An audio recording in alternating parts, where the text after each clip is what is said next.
প্রথম কথা, হঠাৎ করে এটা হয়নি। এটা 1950 সালের একটা আইন, 2018 সালে কলকাতা হাইকোর্টের একটা রায়, তাকে তারা ঢাল হিসেবে ব্যবহার করছেন। এটা আইন ছিল। যেটা ছিল না সেটা হচ্ছে আইনের প্রকৃত রূপায়ণ। আইনের প্রকৃত রূপায়ণে বাধা কি ছিল বলুন তো? আজকে আপনি বলছেন যে গরু যদি আপনি কোরবানির জন্য ব্যবহার করেন তাহলে আপনাকে দুটো ডকুমেন্ট দিতে হবে, পঞ্চায়েত সমিতির সার্টিফিকেট আর একটা ওই ডাক্তারের সার্টিফিকেট। আচ্ছা, এটার জন্য আপনি সাধারণ মানুষ যিনি কিনে আনলেন গরুটা তাকে ধরছেন। আপনি গরু হাটগুলোতে এই সার্টিফিকেট আগে দেওয়া হতো না কেন? এই প্রশ্নটা করলেন না কেন?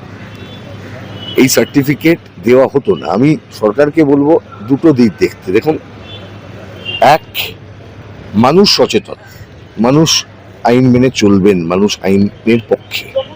আমাদের রাজ্যের মানুষ তারা শান্তিপ্রিয় মানুষ, তারা আইনের রূপায়ণ করবার জন্য তারা প্রস্তুত আছে। কিন্তু এই যে সরকারের ল্যাচেস ছিল আইনের ইমপ্লিমেন্টেশন দেখতে, আগের সরকারগুলো যারা কিনে নিয়েছেন তাদেরটা কি হবে?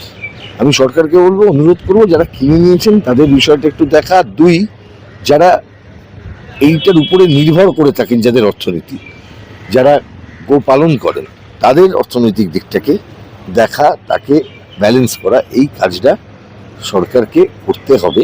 সেটা আমার মনে হয় খুব জরুরি এবং এইভাবে সমস্যাটার সমাধান আমাদের করতে হবে। কিন্তু যে কথাটা উঠে আসছে, যেভাবে এটাকে রিপ্রেজেন্ট করানোর চেষ্টা হচ্ছে মানুষের মধ্যে, তাতে কিছু অংশের মানুষের সমাজে একটা তাদের যে অভিপ্রায়, সেখান থেকে বোঝা যাচ্ছে যে এরা উদ্দেশ্যটা এদের সৎ নয়। কিছু মানুষ, সরকার একটা কারণে করছেন, কিন্তু তাকে নিয়ে প্রচারটা এমনভাবে করা হচ্ছে সেই অভিপ্রায়টা একদমই সৎ নয়। তারা চাইছেন যে যাতে করে এটাকে নিয়ে আবার একটা পরিস্থিতি গরম হয়। আমি বিশ্বাস করি পশ্চিমবাংলার মানুষ, পশ্চিমবাংলার সাধারণ মানুষ, তারা জানেন যে এই ধরনের অশান্তি করলে মানুষেরই ক্ষতি। যার জন্য সেই মানুষ আজকে তারা কিন্তু শান্তির পক্ষে তারা। আমি সরকারের কাছে অনুরোধ করব যে এই বিষয়গুলো মানবিক দৃষ্টিভঙ্গি থেকে এবং এইখানে সরকারের যে দায় আছে সবটা নিয়েই কিন্তু দেখা উচিত। বেশ কিছু পশুপালনকারী তারা বলছেন যে আমাদেরকে আত্মহত্যা করা ছাড়া কোনো পথ। হ্যাঁ, ঠিকই তো। আজকে যদি দুম করে একটা বিষয়কে নিয়ে, যেটা চলছিল না, আইনে আছে, আইনে অনেক কিছু থাকে, সেটা রূপায়ণ সরকারকে করতে হয়। সরকার এতদিন সেগুলো রূপায়ণের দিকে দৃষ্টি দেননি। নতুন সরকার দৃষ্টি দিতে চাইছেন, খুব ভালো, দৃষ্টি দিন, কিন্তু অন্ততপক্ষে যে মানুষ ক্ষতিগ্রস্ত হচ্ছেন সেই মানুষকে রক্ষা করার দিকে নজর দিন। তাহলেই বিষয়টা মিটে যায়।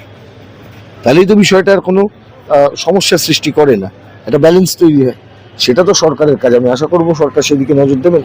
আমরা দেখতে পাচ্ছি যে আমাদের দেশে গোমাংস বিদেশে রপ্তানি করে নাম্বার 3 নম্বরে রয়েছে।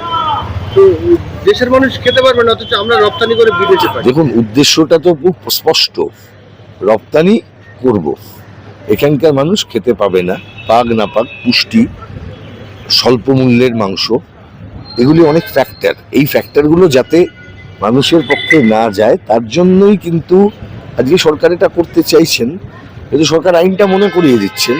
আইনটার যখন উদ্দেশ্য ছিল সেখানে কিন্তু এই আমদানি রপ্তানির বিষয়টা মাথায় রেখেই কিন্তু আইন, মানে 50 সালের আইনটা ছিল।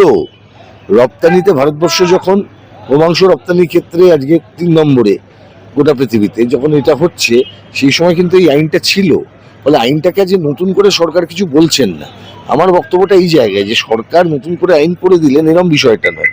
আইনটা ছিল, আইনটার প্রয়োগ করা মনে করিয়ে দিল এবং তার ফলে কিছু কনফিউশন তৈরি হয়ে যাচ্ছে। ফলে এটা মাথায় রেখে আমি আবেদন করব সকলকে যে এই বিষয়ে যদি আইন থাকে, সেই যে আইনে যা আছে সেটাকে মাথায় রেখে এই বিষয়টা হোক। সরকারকে বলবো যারা কিনে ফেলেছেন তাদের জন্য একটা বিশেষভাবে তাদেরটাকে যেন সহৃদয়ে সরকার এটাকে বিবেচনা করে। এই যে যেমন কুরবানির জন্য বলা হয়েছে যে 14 বছরের বয়স বেশি হলে তারপরে সেগুলোকে কুরবানি বা জবাই করে খেতে পারবে, তো যারা রপ্তানি করছে তাদের কি এই একই নিয়ম? আমি বলছি, প্রথম কথা, আজকে জবাই করার ক্ষেত্রে যে নিয়ম আছে, এখানে দেখবেন আইনের ব্যাখ্যা খুব পরিষ্কার করে বলা আছে কোনটা রপ্তানি করা যাবে, কোনটা জবাই করা যাবে। আর এই জবাই করা, রপ্তানি করা, এই গোটা প্রক্রিয়াটার মধ্যে যেটা আইনে বলা আছে সেইভাবেই হবে। ফলে আর এই যে একটা আছে স্লটার হাউস, সরকারি স্লটার হাউসে করতে হবে, এগুলো তো আছে, কিন্তু সরকারি স্লটার হাউস কোথায় কোথায় আছে এটা তো দেখতে হবে। সরকার তালিকা প্রকাশ করুক। আজকে দাঁড়িয়ে আপনার একটা বা দুটো সরকারি স্লটার হাউস আছে, আপনি সেই স্লটার হাউসের উপর নির্ভর করে এই বিষয়টা করাতে পারবেন না, তা আপনাকে স্লটার হাউসের দিকে যেতে হবে। তাহলে এই পরিকাঠামো তৈরি করার দিকে সরকারকে নজর দিতে হবে।